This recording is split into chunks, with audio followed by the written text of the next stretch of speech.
මේ අවස්ථාව ලබා දීම පිළිබඳව දඹුල්ල සෞඛ්‍ය වෛද්‍යනිලධාරී කාර්යාලයේ සෞඛ්‍ය වෛද්‍යනිලධාරී කාර්ය මණ්ඩලයට මගේ අවංක ආදරය ප්‍රකාශ කරනවා. මම සාමාන්‍ය නව යුවල වලට කතා කරන්න දෙන කෙනෙක් නෙවෙයි. මම මේ කතා කරන පළවෙනි අවස්ථාව මෙහි. නමුත් මට කතා කරන්න ඕන කියලා හිතුණා ඔයාලට. මොකද විශේෂ හේතුවක් තියෙනවා. එකක් තමයි මම කසාද බැන්දේ මම විවාහ වුණේ 2005 අවුරුද්දේ මැයි මාසේ 18 වෙනිදා. අද 17 මැයි. ඒක ඇනිවර්සරි එක 20 වෙනි ඇනිවර්සරි. ඒකට අවුරුදු 20ක් අපි පවුල් ගාලා තියෙනවා. ජීවත් වෙලා තියෙනවා. ඔය අවුරුදු 20ක කාලය තුල ඒකට දැන් මම අවුරුදු 50ක විතර වයසේ මහල්ලෙක් ඇත්තටම. හරි. මේ තරුණ වගේ හිටියන මහල්ලෙක්. හරි. ඒකට මගේ ජීවිතයේ ලොකු අත්දැකීම් ප්‍රමාණයක් ඇති. ඒ වගේ පිළිබඳ කතා කරන්න තමයි මම එන්න ආසාවෙන් හිටියේ ඔයාලව හම්බ වෙන්න. ඉතින් මම මේක වීඩියෝ කරනවා. වීඩියෝ කරන්නේ සමහරට මට ආයෙ කතා කරන්න හම්බෙන්න පුළුවන් නැති වෙන්න පුළුවන්. කාට හරි බලා ගන්න පුළුවන් මම මොනවද කතා කරේ කියලා. මෙතන කාරණා ගොඩක් තිබ්බා. මම මේවා අත්හැරගෙන හිටියේ නෑ. නමුත් මගේ කතාව ඔයාලට පෙළ ගැසේ. හරි. ඉස්සෙල්ලා මම කිව්වොත් එහෙම ඔයාලා ගන්න සෞඛ්‍ය කියන්නේ මොකක්ද? සෞඛ්‍ය කියන්නේ කායික, මානසික, සමාජීය සහ ආධ්‍යාත්මික යහපත. එතකොට අපි තරුණයන්ගේ සෞඛ්‍ය ගැන කතා කරනකොට කතා කරන්න ඕන වැදගත්ම දෙයක් තියෙනවා. අපේ ජීවිතයේ එක එක අවස්ථා පහු කරනවානේ. පොඩි කාලේ මොන කරලා සතුට වෙන්නේ? මල පහ කරලා, කාලා, බීලා, සෙල්ලම් කරලා සතුට වෙනවා. හරිද? තරුණ වෙනකොට තව ප්‍රශ්න තියෙනවා. මොනවද? අපේ ඉන්ද්‍රියන් මෝරනවා. ඉන්ද්‍රියන් ක්‍රියාත්මක වෙනවා. අපේ ජීවිතයේ ජීවන චක්‍රය සම්පූර්ණ කරන්න ඕන. ඒතර අපිට අලුත් ක්‍රියාවක් කරන්න වෙනවා තමයි ලිංගිකත්වය. ලිංගික ක්‍රියාවක් කරන්න සිද්ධ වෙනවා. එතකොට ලිංගිකත්වය කියන්නේ නරක දෙයක්ද? දැන් පොඩි කාලේ තිබ්බේ නරක දෙයක්. එහෙම හොඳ නෑ කරන්න. ඕවා කියන අපි ඔයා කරේ. දැන් ඔයාලා වයසට පස්සේ ඔයාලා දෙන්නෙක් ඉන්නවා. දෙන්නට සම්පූර්ණ නීති අනුකූල අයිති තියෙනවා ලිංගික ක්‍රියාවල යෙදෙන්න. ඒකට ඒක නරක දෙයක් නෙවෙයි. ඒක නරක දෙයක් කියලා කිව්වේ පොඩි කාලේ පොඩි උන්ව කරන්න පටන් ගත්තා නම් උන්ට ටීනේජ් ප්‍රෙග්නන්සි වෙනවා. ඊට පස්සේ බෝන රෝග පැතිරෙනවා. ඊට සමාජයේ සભ્યත්වය කියලා දෙයක් තියෙනවා. හරිද? ඒ අනුව අපි ඒවා රහසිගතව කරගන්න ඕනේ. ඒවා නමුත් ඒවා ඉහළ වටිනාකමක් තියෙන දේවල්. අපි ලිංගිකව හැසිරුනේ නැත්නම් අපිට අනාගත පරම්පරාවක් ඉතුරු වෙන්නේ නැහැ. පරම්පරාවක් හැදෙන්නේ නැහැ. ජීවිතය අඛණ්ඩ ප්‍රවත්මක් වෙන්නේ නැහැ. ස්වභාවයෙන්ම අවශ්‍ය දෙයක්. අපි දැන් මූත්‍රා බර වෙච්චම මූත්‍රා පිට කරනවා. ඒක පිට නොකර හිටියොත් අපිට මොනතරම් අපහසුයක් වේද? කෑම කෑවේ නැත්තම් කෑම කාලා ආහාර දිනනකොට මල පහ වෙනවා. ඒක කරේ නැත්තම් මොනතරම් අපහසුද? ඒ වගේම ලිංගික ඉන්ද්‍රියන් මෝරා ලිංගික කටයුතු කරනවා. ලිංගික ශ්‍රාව පිට වෙනවා. ලිංගික දේවල් කරනවා. ලිංගික අවශ්‍යතාවය තියෙනවා. ඒක අත්‍යවශ්‍ය ක්‍රියාවක් වෙනවා ඊට පස්සේ. නේද? ඉතින් ඒකට එක එක දේවල් දෙනවා මේක ඉහළ වට්ටක්ම සමාජයේ හැම මිනිහෙක්ම නිරෝගී හැම මිනිහෙක්ම ලිංගික දෙන සාමාන්‍ය කැමති දෙයක්. සමාජ මිනිස්සු විතර නෙවෙයි සත්තු. එතකොට ඒකට ඒ නිසා ඒක යම් කිසි සීමා දාලා යම් කිසි සමාජ සම්බන්ධයක් හදලා තියනවා ඒක විදියට. හැබැයි ඔයාලා මතක තියාගන්න ඕන ලිංගිකත්වය කියන්නේ අර්ග දෙයක් නෙවෙයි. හැබැයි ලිංගිකත්වය කියන්නේ අවයව තිබුණු පමණින් ලිංගික ක්‍රියා සිදු කරන්න බෑ අපිට. අවයව තිබුණු පමණින්ම සිදු වෙන්නේ නැහැ. ඒකට මානසික වටපිටාවක් අවශ්‍යයි. සනම ඔබ මනසින් සූදානම් වෙනවා නම් ක්‍රියාවට සාස්ත්‍රාන තෝරන කලබල නැති ඒ වගේ ඒක ඇත්තටම කරගන්න. හැබැයි මම මෙහෙම කියන්නේ නිසි ලිංගික තෘප්තියක් නොලබු මිනිස්සු ලෝකේ ලොකු ගැටලු වලට මුහුණ දෙනවා. සමහරවිට බිහිසුණු අපරාධකාරයෝ වෙන්න පුළුවන්. එක එක වැඩ කරන්න පුළුවන්. එක එක මේ කඩා කප්පල්කාරී කලහකාරී ලෙස හැසිරෙන පුද්ගලයෝ වෙන්න පුළුවන්. එක එක හේතු. නමුත් මොනවද හේතුව? එයාලා හරියට ලිංගික තෘප්තියක් ලැබෙන්නේ නැහැ. ලිංගික තෘප්තිය ලැබුණා නැහැ. මම හිතන්නේ නිවනට මෙහාලා වන්න පුළුවන්. මොකද දැනසීමක් දෙන දෙයක් අපි ලෝකේ අපිට හරිද? මේක නරක දෙයක් නෙමෙයි. මේක හරියට ලබන්න. එතකොට මම මේ ගැන කතා කරනකොට ඉස්සරම් කියනෝනේ කතාව. ඊළඟට තව දෙයක් කියනවා තරුණ වයස් තරුණයන් ලිංග ජීවිත ඉස්සරම අලුත් මත්දැකීමක්. කවදාවත් ලිංගික විද්‍යාල නැහැනේ.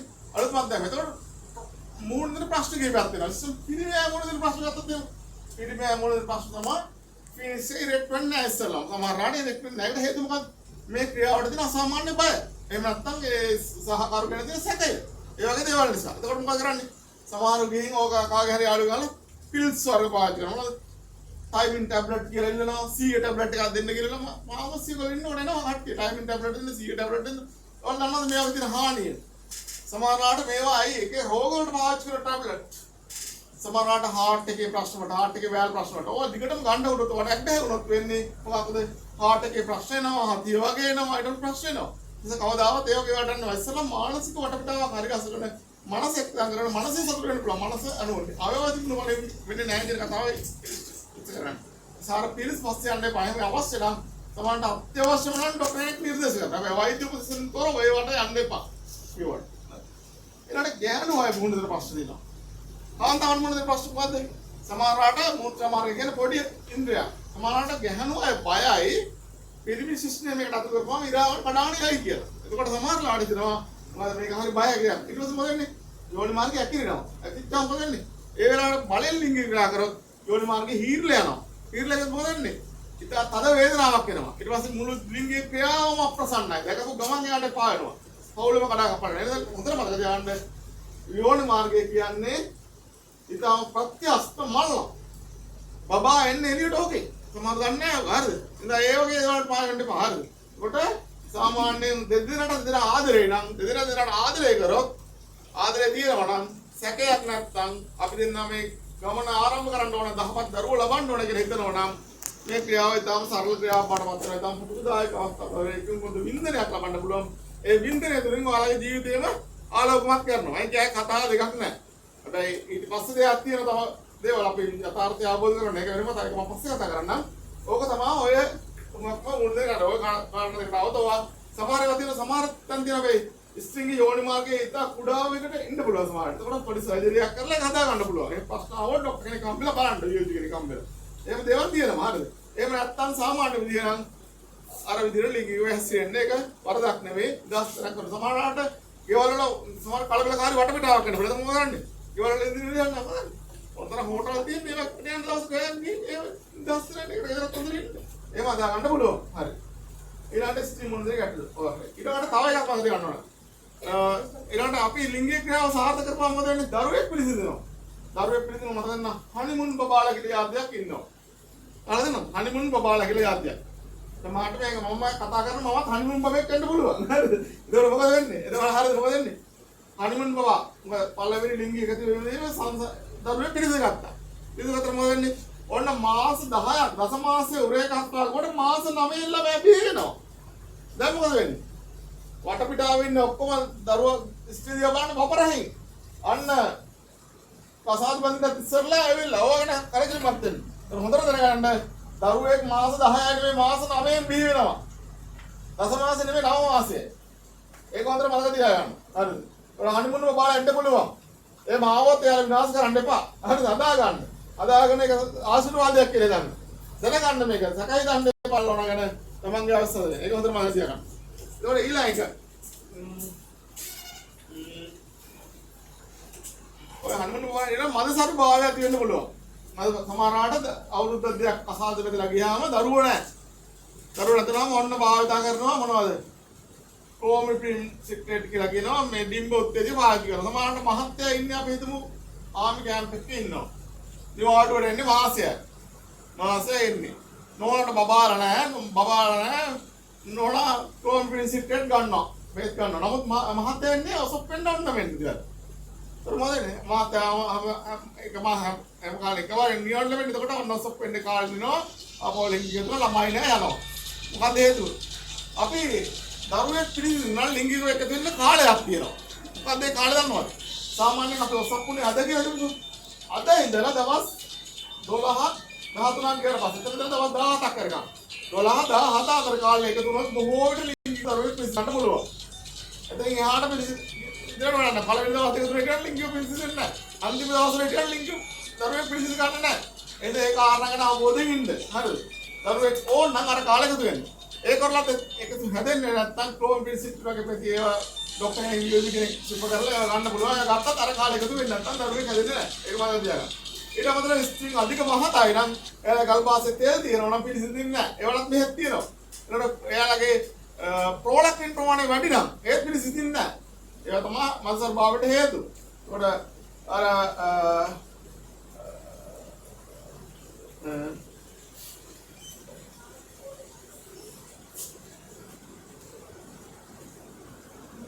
ඊළඟට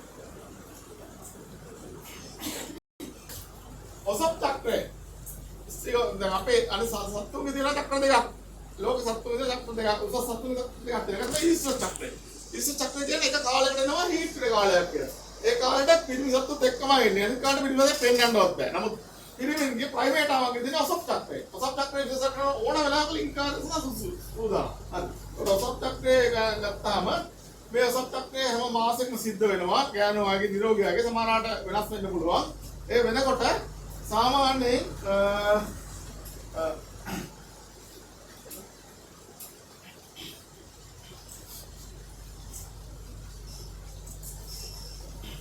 ඔසප් වීම දැන් අපි හිතමු පමා කරන්න පුළුවන්. ඔසප් වීම වෙන්නේ කොහොමද? අපේ ඔසප් චක්‍රය පාලනය කරන හෝමෝන දෙකෙන් ඊස්ට්‍රෝජන් ප්‍රොජෙස්ටරෝන් කියන හෝමෝන දෙකෙන් තමයි ඔසප් වීම පාලනය කරන්නේ. වැඩිම ඊස්ට්‍රෝජන් මට්ටමක් තියෙනවා ඔසප් වෙන්නේ නැහැ. ඊස්ට්‍රෝජන් ප්‍රොජෙස්ටරෝන් මට්ටම අඩුම නම් ඔසප් වීම සිද්ධ වෙනවා. හරි. ඔස්ට්‍රෝජන් මට්ටම අඩුම නම් තමයි ඩිම්බේ පළවෙනි දවසේ මොහොතේ රාම ඊස්ට්‍රෝජන් ප්‍රොජෙස්ටරෝන් මීට වැඩි වෙන්න පටන් ගන්නවා. මේ ඔසප් වීම සිද්ධ වෙන දවස් ඉඳලා වැඩි වෙන්න පටන් ගන්නවා. ඊට පස්සේ උඩරින් වච්චාම ඩිම්බයක් මොහොතේ වෙනවා. ඊට පස්සේ අඩු වීගෙන යනවා ආපහු ක්‍රමේ. අඩු වීගෙන ගියාට පස්සේ එතනදී ආපහු ඔසප් වෙනවා. හරි. එතකොට අපිට ඔය ඔසප් වීම පමා කරන්න පුළුවන්. පමා කරනකොට මොකද කරන්නේ? ඊස්ට්‍රෝජන් ප්‍රොජෙස්ටරෝන් පිල්ස් සම ඒ අවශ්‍ය කාලට දවස් පුරාම ඒ අවශ්‍ය දවස් දක්වා ගන්නවා. අර නතර කරපුවම ඔසප් වෙනවා. ඒතකොට ඒක ආමන්න මෙන්සස් වෙන දවස් කීපයකට පමා කරලා ගන්න ඕන. දවස් 7කට විතර ඉස්සෙල්ලා ගන්න ඕන. ඉක්මන් කරන්නත් පුළුවන්. ඉක්මන් කරන්නේ කොහොමද? ඉක්මන් කරන්නේ 7කට විතර ඉස්සෙල්ලා ඔසප් වෙන දවස් 7කට විතර ඉස්සෙල්ලා පටන් අරගෙන සාමාන්‍යයෙන් හයි ස්ට්‍රෙන්ත් එකක් ගන්න එක. අරගෙන නවත්තපු ගමන් දවස් කිහිපයකින් ඔසප් වෙනවා. ඔය තමයි නවත්තන්න ඉස්සෙල්ලා පමා කරන්න ඔසප් වෙනවා. හරි. ඒතකොට අර මල්සර් මේ ෆර්ටිලයිස් කාලේ මතකනේ? හරි. ඔය තමයි ඔසප් චක්‍රය ගැන දැනවත් වෙන්න ඕන කතා. මල්සර් භාවය ගැන කතා. ඊළඟට උපත් පාලන ක්‍රම. දැන් උපත් පාලනයත් අවශ්‍යයි. උපත් පාලනය. උගක්ම දෙනවා උපත් පාලන වල කොන්ඩම් තියෙනවා. ආරක්ෂාකාරී කොන්ඩම් තියෙනවා. කොන්ඩම් වල තව මේක් තියෙනවා ඇඩ්වාන්ටේජ් එකක් තමයි මොකද එයාලගේ කොන්ඩම් වලින් වෙන්නේ මේ ලිංගික බෝල් රෝග තියෙනවා ඒ වගේම තොරගන්න පුළුවන්. හරි ඊළඟට දරුවෝ පිළිසිර ගන්න නෑ. හැබැයි මේ 100ට පොඩි ගානක මේකක් තියෙනවා අවදානමක් තියෙනවා. නමුත් වඩාම සුසු මන්න හිතන්නේ කොන්ඩම් තමයි. මොකද දන්නවද? රසායන ද්‍රව්‍යයක් එකට ගත්තා කියන්නේ ඒකේ සයිඩ් ඉෆෙක්ට් තියෙනවා.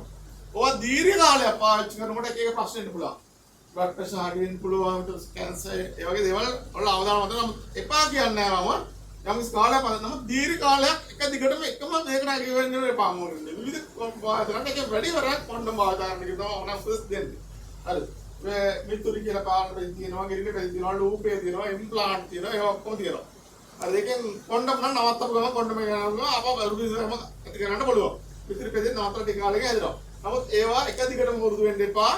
ඒවට යම් මාරු වලින් වැඩි ප්‍රමාණයක් කොන්ඩම් වලට හුරු වෙන්න කියලා තමයි මම නම් ඉල්ලා හිටින්නේ. අවශ්‍යවල කරා. හරි. ඔය ටික තමයි මට ඒ ගැන කතා කරන්න තියෙන ලිංගිකත්වය ගැන. තව මොනවා හරි ඔයාලට ගැටලු තියෙනවා නම් මොනවා ප්‍රශ්න තියෙනවා නම් අහන්න ඒ පිළිබඳව මේ කතාව යන අතරතුර. හරි. ඊළඟට තව කතා කරන්න ඕන අපි තරුණයෝ විදිහට ඉන්නකොට විතරක් නෙමෙයි ජීවිතයේ හැම අවස්ථාවකම අපිට හොඳ පෝෂණයක් අවශ්‍යයි. තරුණයෙක් විසින් ඉන්න පෝෂණය අවශ්‍යයි. අපි වැඩ කරනවා, දුවනවා, පයින්නවා හැම දෙයක්ම කරන ක්‍රියාශීලීනේ. ඒක අපිට හොඳ පෝෂණයක් අවශ්‍යයි. ඔය පෝෂණය ගන්න නම් අපි හොඳ සමබල ආහාර වේලක් ගන්න ඕන. තුමාට සමබල ආහාර වේලක් ගන්න බැරි වෙ අවස්ථා අපිට අනන්තවත් වෙනවා. මොකද පිස්සුල වැඩ කරනවා, අරවන්න වැඩ කරනවා. ඒකට අපි කරන්න ඕනේ මොකක්ද දන්නවද? ඔයාලා මල්ටි විටමින් එකක් සතියකට සැරයක්වත් ගන්න පුරුදු වෙන්න. සාමාන්‍යයෙන් ගෑනු අය නම් ඔසප් වීමකදී ලේ වහනයක් සිද්ධ වෙනවා. ලේ වහනයක් සිද්ධ වෙනවා. එතකොට සාමාන්‍යයෙන් මාස 3කට සැරයක්වත් අයන් ප්‍රෙපරේෂන් එකක් ගෑනු ළමයි පාවිච්චි කරන එක හොඳයි කියලා තමයි අපිට නම් උපදෙස් දීලා දෙන්නේ. අපිට ගන්න සර්ලා කියලා දෙන්නේ ගෑනු ළමයිකට එහෙම උපදෙස් දෙන්න කමක් නැහැ. මාස 3කට සැරයක්වත් අයන් ප්‍රෙපරේෂන් එකක් කැටි කාලයක් පාවිච්චි කරලා කමක් නැහැ කියලා. ඒකෝර අනිත් අය පිටිමේ අය තව හොඳ මල්ටි විටමින් දෙනවා. මොකද අපි කන ආහාරයේ තෙල්, සීනි ඒවා මේ පිස්ටේ ප්‍රෝටීන් තිබ්බට මදි. තව සුත්‍ර පෝෂක කියලා අවශ්‍යයි. ඒවා අවශ්‍ය වෙන ඉතා සුළු ප්‍රමාණ වලින්. නමුත් ඒවා නොලැබුණොත් අපිට ලොකු හානියක් වෙනවා. අපේ එදිනදා ක්‍රියාකාරීත්වය පන්සල් මුදල වෙන්නේ නැහැ. ඊට පස්සේ මානික ගතිය, කම්මැලි ගතිය එක කොහෙද ඉන්න මල්ටි විටමින් එකකින් මේක සාමාන්‍ය නැති වෙලා යනවා. සමානට අස්ත්‍ය ආබාධයෙන් බුල ඒවත් නැති වෙන අවස්ථා තියෙනවා. දැන් හොඳ මල්ටි විටමින් එකක් ડોක්ටර් කෙනෙක් දරනවා. හැබැයි මේ හැමදාම ගන්න එපා. මොකද හයිපර් විටමිනියා කියලා ලඩක් තියෙනවා. විටමින් වැඩි වුණාමත් ලෙඩ, අඩු වුණාමත් ලෙඩ. දැන් හොඳ මල්ටි විටමින් එකක් ගන්න සම්බල ආහාර වේලක් ගන්න. හොඳට වතුර බොන්න. වතුර කොච්චර අවශ්‍යද පිළිවෙලට? සාමාන්‍ය වතුර කොහොමද ගන්නේ? අපේ බර බෙදෙනවා තියෙන්නේ. බර 30 බෙදුවාම දැන් 60ක් බර එක්කෙනෙක් නම් 30 බෙදුවාම උත්තරේ 2යි. එයාට ලීටර් 2ක් අවශ්‍යයි. ලීටර් 2 දවස් පුරාම එකක් ආරිය බොන්න ඕන. ඊළඟට හුඟක් වෙලාවට පෞල් ජීවිතේ ප්‍රශ්න අපා මේ මොකද කරන්නේ මද්ද්‍රව්‍ය වලට උරු වෙනවා සමහර අය. මද්ද්‍රව්‍ය වලට උරු වෙන්න එපා කියලා තමයි මම කියන්නේ. මද්ද්‍රව්‍ය වල ප්‍රධාන කාරණා දෙකක් තියෙනවා. මොන ප්‍රතිඵල තිබ්බත් මොනවද ඒ දුන්නත් මද්ද්‍රව්‍ය වලින් හානි දෙක මම දකින ප්‍රධාන ආන්තික මේකයි. එකක් එකට අබ්බැහි වෙන්න පුළුවන්, ඇඩිට් වෙන්න පුළුවන්. අනිත් එක නිසා අසාමාන්‍ය ආසාවන් පහළ වෙනවා. ඔය කාරණා දෙක නිසා මොනවා හේතු තිබුණත් මද්ද්‍රව්‍ය එපා කියලා මම කියනවා. හරි. ඊළඟට හොඳ නිින්දක් නිදා ගන්න. තරුවන්ටත් නිින්දක් අවශ්‍යයි. හොඳ නිින්දක් අවශ්‍යයි. කය 8ක 6ක නිින්දක් අවශ්‍යයි. ඒ තුලින් ඔයාලට ක්‍රියාකාරී ජීවිතයක් ගත කරන්න පුළුවන්. ඔය ක්‍රම වලට කායික යහපත්ම හදා ගන්න පුළුවන්. ඊළඟට මානසික යහපත්ම හදා ගන්න ඕන කාරණා ටික කියන්න ඕන. මානසික යහපත්ම හදාගත්තේ නැත්නම් අපිට මානසික ලෙඩ කියලා දෙයක් හැදෙනවා. මානසික ලෙඩ ප්‍රධාන වශයෙන් ආකාර 4ක් තියෙනවා. මොකද අපි ඕනෑම දෙයකට බයක් තියෙනවා. බයට වඩා බය වුණොත් ඇන්සයිටි හැදෙනවා. කාංසාව කියලා දෙයක් හැදෙනවා. ඇන්සයිටි කියලා දෙයක් හැදෙනවා. ඒ නිසා බයට වඩා බය වෙන්න එපා. අපි කවුරු හරි කියන සැකයෙන් ඉන්නවනම් ඒ සැකේ දීර්ඝ කාලයක් තිබ්බොත් ඒ සැකය වැඩි වුණොත් සැකයට වඩා සැකය නිසා ස්කිසොෆ්‍රීනියා කියලා දෙයක් හැදෙනවා. ඒ මාය යනවා ශාස්ත්‍ර කියන දෙකේ දේවල් නේද? ඒවට බෙහෙත් තියෙනවා. ඒ සැකයට වඩා සැකේ එපා. හරිද? ඊට හේතුවක් නැතුව දුක් වෙන්න ගියොත් හේතුවක් නැතුව සතුට වෙන්න ගියොත් මේනියා කියලා හැදෙනවා. ඒවත් බෙහෙත් තියෙනවා මේනියා කියලා දෙනවා. ඒක එකක්. අනිත් එක තව එකක් තියෙනවා. මොකද්ද? අපි දෙක එල්බගෙන ඉන්නවා. මේ දේ මෙහෙමම වෙන්න ඕනේ. මෙහෙම වුණ නැත්තම් මට වැඩක් නැහැ ජීවිතේ කියලා. එහෙම ටිකක් විතර ඒක නැති වුණොත් එයාට වෙනවා ලොජිකල් තින්කින් ලොස් වෙලා ගිහින් එයාගේ ડિප්‍රෙස් වෙනවා. විෂාදයටපත් වෙනවා. එහෙම අය බලාගත්තද බලාගෙන ඉන්නවා. ඊට පස්සේ මොකද සියදි විහාර කර ගන්නවා. ඒ නිසා හැම දෙයකටම විකල්ප තියෙනවා. එකක් නැත්නම් එකක් විකල්ප තියෙනවා. ඒ නිසා විකල්ප ගැන හුරු වෙන්න දෙයකට අබ්බැහි වෙන්න එපා. ඒ තුලින් මානසික සෞඛ්‍ය හදාගත්ත හැකි වෙලාවට ඊට අමතරව විනෝදාංශකයේ දෙන්න විනෝදාංශයක් තියාගන්න මොනවා හරි විනෝදාංශයක් ඒ විනෝදාංශ වලින් මානසික යහපැවැත්ම හදාගන්න පුළුවන්. ඊට සමාජීය යහපැවැත්ම සමාජීය යහපැවැත්ම ගැන කතා කරනකොට විශේෂයෙන්ම අපි ජීවත් වෙන සමාජයක විශේෂම අලුත බැඳපු යෝලකට සමාජීය යහපැවැත්ම ලොකුයක් වෙනවා. නැන්දම්ම එනවා මාමා එනවා තව අය එනවා. ඔය අතර ප්‍රශ්න දෙන්නොත් මේ සමාජයේ ඉන්නවනේ සමාජයේ කිසිම දෙයක ප්‍රතික්ෂේප කරන්නේ හැමෝම එක්ක හොඳින් ඉන්න ඕනේ. නරක වැඩ විතරයි ප්‍රතික්ෂේප කරන්නේ මිනිස්සු ප්‍රතික්ෂේප කරන්නේ නරක වැඩක් පහළ දෙන්න උත්සාහ කරන බැරි වුණොත් ඉතින් අයින් වෙන්න. මොකක්ලාට කාගේ හරි ප්‍රශ්නයක් තියෙනවා නම් ගැටලුවක් කරනවා නම් ඒක ක්‍රොනික් වෙනකන් යන්න එපා. ඉස්සර පළවෙනි දවස් දෙක තුන ඇතුළත දෙක විශ්ද ගන්න බලන්න. මොකද දීර්ඝ කාලයක් ගියොත් එනවා මානසික ලෙඩ බාටපත් වෙන්න පුළුවන්. ඒකට කාලයක් වෙන අපහසු වෙන්න පුළුවන්. සාරේ මූණ දෙන්න ප්‍රශ්න ඇති වෙන්න පුළුවන්. ඒ නිසා පළවෙනි දවස් දෙක තුන ඇතුළත කරුණු කාරණා කරලා විශ්ද ගන්න බැරි වුණොත් ඉතින් අයින් වෙලා යන්න. ඒක තමයි උපස. ඒක අයින් වෙලා වෙන තාක් හොයාගන්න. ඒකෙන් සමාජීය යහපත් මොඩ හදන්න පුළුවන්. ඒකට කායිකාරී මානසිකාරී අධ්‍යාත්මිකාරී ලිංගික කටයුතු ගැන කිව්වා. ඊට අධ්‍යාත්මික යහපත්ම කතා කරන්න ඉස්සෙල්ලා තව අවධානය කර යුතු කාරණා කිහිපයක් කියන්නම්. මගේ දැන් මේ අවුරුදු 20ක පෞල් ජීවිතය තුළ මම මුහුණ දීපු දෙයක් තියෙනවා. සමහරවිට නෝනට තරහ යනවා. තරහ ගියාම බයිනවා. ඔය බයින වෙලාවට මම කතා කරන්න ගියොත් තවත් ප්‍රශ්න උග්‍ර වෙනවා. ඒකට සමහරවිට දබර වෙලා අයින් වෙලා දවස් ගාණක් කතා නොකර ඉන්නවා. මම දැක්කු විදිහ තමයි හොඳටම කොවිස් ගන්න හොඳම ක්‍රමය තමයි ඒ තරහ වෙච්ච වෙලාවට කතා කරන්න අපි යන්නේ නැහැ. සුද්දා අයින් වෙලා ඉඳලා ඔය එක්ක සමහරවිට නෝනා කුස්සිය උයනවා වෙන්න පුළුවන්. උය වෙනාට පොඩ්ඩක් ගේ තට්ටුවක් දාන්න යනවා. එතකොට ඕක දැන් අර කියන දේ නැතුණාට ඒක සාමාන්‍යයෙන් අමුතුම අත්දැකීමක් වඩපත් වේ. සමහර මිනිස්සු ඒ ශරීර ස්පර්ශ කැමති ඒක. එතකොට ඒකට hina වෙලා ආපහු කතා කරනවා. ඒක හොඳම ක්‍රමය. සාමාන්‍යයෙන් එන්න දෙන්නට සමීප වෙන තරමට අර කතා කරලා තරහ වෙන වෙලාවට පහදන්න යන්න එපා. ඒ වෙලාවට නිදහස් වෙන්න පුළුවන් තරම් කැපකිරීම කරන්න. එකට කියන්නේ නම් මොකක් මේ පැත්ත කරලා ඉන්න එක. පොඩි පොඩි වැඩ කරලා දෙන්න ඕන. අනිත් එක නෝනට පොඩි පොඩි වැඩ කරලා දෙන්න ඕන. මහත්තයාට පොඩි පොඩි වැඩ කරලා දෙන්න ඕන. ඇඳුම් ටික බදලා දෙන්න කීයට නෝන කරන්න ඕනේ. මහත්තයා මොකද කරන්න ඕනේ? පොල් ටික ගාලා දෙනවා නම් ඒක නැද්දා වෙන්න දෙයක් නැහැ. අපි දැන් ඒව කරනවා. දර ටික පල්ලා දෙනවා නම් ඒව කරන්න ඕනේ. එතකොට තව වතුර ගේන්න කිව්වොත් ඒක කරන්න ඕනේ. ඒ වැඩ ටික කරගත්තොත් ඔයාලට හොඳ ජීවිතයක් යන්න පුළුවන්. හරි.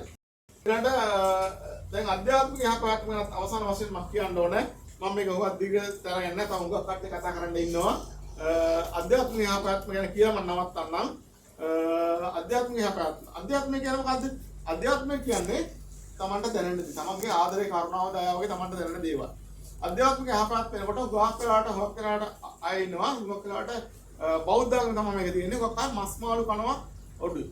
සමහරට අපි කියන තමන් වගේම අනුත් කෙනෙක් ගන්න කියලා. ඒකෝර තමන් මරනවා නම් කොච්චර දෙයක්ද අනුත් මරන්න එපා කියලා. නමුත් ඒකේ ඇත්තක් තියෙනවා. නමුත් ඇත්තක් තිබුණාට මෙහෙම දෙයක් තියෙනවා.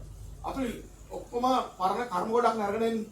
ඒකට සමහර කර්මය අනුව සමහර සතෙක් මැරෙන්න ඉන්නවා නම් ඒ අනුව මැරෙනවමයි. ඒකට ඒකෙන් අපිට මස් කන්න දෙනවා අපිට කන්න ලැබෙනවා. අපි නොකෑවොත් අර කර්මය අයින් වෙන්නේ නැහැ යාගේ. ඒකට ආපහු දැරයක් අපිට ඒක ලැබෙනවා. ඒකට සාමාන්‍යයෙන් අපි මස් මාළු කන එකකින් වෙනවා එකක් තමයි කර්මයක් නම් කර්මය ගෙවිලා යනවා කන එකකින්. ඊට අපිට හොඳ පෝෂණයක් ලැබෙනවා. හරි. ඊළඟට තව එකක් තියෙනවා ඔය බුද්ධ බෝධිසත්ව දොරේ වගේ උසස් දැන් ප්‍රාර්ථනා කරන අය මස් දන් දෙන්න ඉපදෙනවා. එතකොට එයාලා මස් දන් දෙනකොට ඉපදෙනකොට ඒක කර්මානුකූල සිද්ධ අත්‍යවශ්‍ය දෙයක්. ඒකට ඒක කරන්න එතකොට ඒ මසුත් අපි අනුභව කරේ නැත්නම් ඒ මස් කෑවේ නැත්නම් අපිට එයාලට ඒ පාරමිතාව සම්පූර්ණ වෙන්නේ නැහැ. මම හිතන්නේ බෝධිසත්වෝ බෞද්ධ ආගම කියන සත්‍යාධිකේ ආවෙත් කියලා වෙන මස් දන් දුන්නා. ඒකට ඒ වගේ දේවල් වලදී අපි මස් අනුභව කරන්න මොන දකින්න විදිහට අපි සතු මරමර යන්න කියන්නේ නැහැ මම. ඒකට වෙනම කොටසක් කියනවා. ඒවත් කර්මානුකූල සිද්ධ වෙන නිසා එහෙනම් මස් මාළු අනුභව කරන්න, ප්‍රෝටීන් අනුභව කරන්න, හාල් මැස්සෝ ඒවා ඔක්කොම කන්න. හරිද? ඒකට ඒක හොඳ දෙයක්. ඒකට ශරීර ශක්තිමත් වෙනවා. ඒක අධ්‍යාත්මික කියන ඒක හිතන්නේ පාණිතික භාවනාව. භාවනාව ගැන හිතන්නේ තමයි එක තැනකට ගිහින් ඔය භාවනා කරලා උල් ගහලා ඉන්න හැම වෙලාවම භාවනා කරන්න. භාවනාව කියන්නේ මොකක්ද? භාවනාව ආකාර දෙකයි. මොකක්ද ආකාර දෙක? එකක් ලෞකික, එක සමත. නේද? ලෞකික භාවනාව. නෑ. එකක් සමත භාවනාව, අනික විදර්ශනා භාවනාව. හරිද? ඕක ලෞකික සහ ලෝකෝත්තර කියලා බෙදන්න පුළුවන්. මොකද? භාවනා ආකාර දෙකයි. එකක් සමත භාවනාව, අනික විදර්ශනා භාවනාව. සමත භාවනාව කියන්නේ මොකද්ද? එක අරමුණකට සිත යොමු කරන එක. එක අරමුණකට ඕක අපිට ලෞකිකවත් කරන්න පුළුවන්. කොහොමද? මුහුදු දිහා බලන්න සිත එක කරන්න පුළුවන්. කුරුළු රාණ අපියවන දිහා බලන්න එක කරන්න පුළුවන්. වෙල්ල දිහා බලන්න එක කරන්න පුළුවන්. ඕක මොනවද ලැබෙන්නේ? අපිට ලැබෙනවා නිරෝගී වෙනවා. අපේ මනස සංසුන් වෙනවා. නේද? බෝල් රෝග හැදෙන්නේ නැහැ. ඊළඟට අනිත් එක මොකද? ලෝකෝත්තර කරනවා බුද්ධානුස්මෘතිය. නේද? ආනාපාන සතිය. ඒකෙන් අපිට හොඳ ආත්මයක් ලැබෙනවා. ඒකෙන් නිරෝගී වීමක් වෙනවා. ඒක ලෝකෝත්තර කරන විදිය. විදර්ශනාව කියන්නේ මොකද්ද? විදර්ශනාව කියන්නේ මොකද්ද? ඔයාලා දන්නවද? විදර්ශනාව කියන්නේ මොකද්ද? 아무도 දෙයක් නෙමෙයි විදර්ශනාව කියන්නේ මොකද්ද? ඉතින් විමසා බැලීම. නේද? මේ ලෝකේ මේ තරම් දියුණු වෙලා තියෙන්නේ කොහොමද? දියුණු වෙලා තියෙන්නේ විදර්ශනාව නිසා. නේද? මොකද්ද? මිනිස්සු දැන් ඕවිල් රයිට් විල් රයිට් වල කුරුල්ල පියාඹන දිහා බලන්න හිටියා. අන්තිමට මොකද කරේ? කොහොමද පියාඹන්නේ? මොකද්ද? ඉතින් විමසින් තේරුවා. කන්නාරා පරීක්ෂණ කරලා බලලා අන්තිමට ගුවන් යානයක් හදුවා. හරිද? වොට්සන් කවදාද? වොට්සන් කියලා විද්‍යාඥයෙක් වේදනකට මූඩිය උඩ පහළ ගියා. හරි. මොකක්ද ඇයි මේ උඩ පහළ යන්නේ? අන්තිමට මොකද කිව්වේ? වාස්ප එන්ජින් හදුවානේ. ඒ වගේ මේ ලෝකෙ දියුණු වෙච්ච හැමදේම කරලා තියෙන්නේ එහෙම. නේද? එතකොට හැම වෙලාවම භාවනා කරා. ඒක විදර්ශනා භාවනාව මේ ලෝකෝත්තර කරනවා කොහොමද? පිළිකුල් භාවනාව දිනනවා මේ සතපට්ඨාන දෙන ඒවත් හොඳ දේවල්. හැබැයි අපි මොන දේ කිව්වත් අපි කවුරුත් මේ ආත්මේ දාලා යනවා. නේද? එතකොට අපිට අනිවාර්යයෙන්ම අධ්‍යාත්මික දෙයක් අවශ්‍යයි. නේද? අපි කොච්චර සප වාසනාවක් නැත්නම් අපිට බොහොම කෙටි කාලය තමයි මේවා විඳින්න තියෙන්නේ. අපි කොච්චර ලොකුට හම්බ කරත් අපි කන්නේ බොහොම පොඩි ප්‍රමාණයක්. කොච්චර සප වාහන තිබ්බත් අපි යන්නේ එක වාහනේ. නේද? අපිට ඔක්කොම ගන්න බෑනේ. ඒක තේරුම් අරගෙන අධ්‍යාත්මික ජීවිතයත් හරි ගස්සගෙන මං කියපු ඔය කරුණුත් එකතු කරගෙන ඉවසීමෙන් කැපවීමෙන් කටයුතු කරමින් අදින් ආරම්භ කරපු මේ නව අලුත් ආරම්භ කරපු ඔබගේ යුග දිවිය සර්ව ප්‍රකාරයෙන්ම සාර්ථක වේවා ප්‍රාර්ථනා කරමින් මම නිහඬ වෙන්නම්. ඔබ සියලු දෙනාටම ස්තුතියි.